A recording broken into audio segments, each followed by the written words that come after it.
एका दुकानदाराने एक वस्तू 20% तोट्याने विकली. जर त्याने तीच वस्तू 360 रुपये जास्त घेऊन विकली असती तर त्याला 10% नफा झाला असता. तर त्या वस्तूची खरेदी किंमत किती?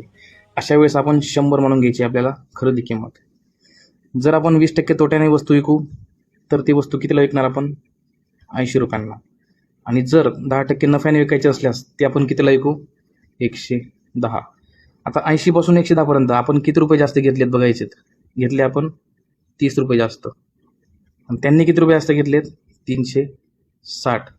30 साठी 360 तर 100%. 100 साठी म्हणजे मूळ किमतीसाठी किती? अशा वेळेस आपण करत असतो तिरकस गुणाकार. 360 गुणिले 100 आणि भागाकारामध्ये 30. आता यांचा भागाकार करायचा. 1 0 कट होतोय. 3 आणि 36ला भाग जातोय. कितीचा भाग जातोय मग? 12चा. 12 गुणिले करायचं आपल्याला 100 तर किती येणार मग? 1200. म्हणजेच त्या वस्तूची खरेदी किंमत किती आहे? 1200.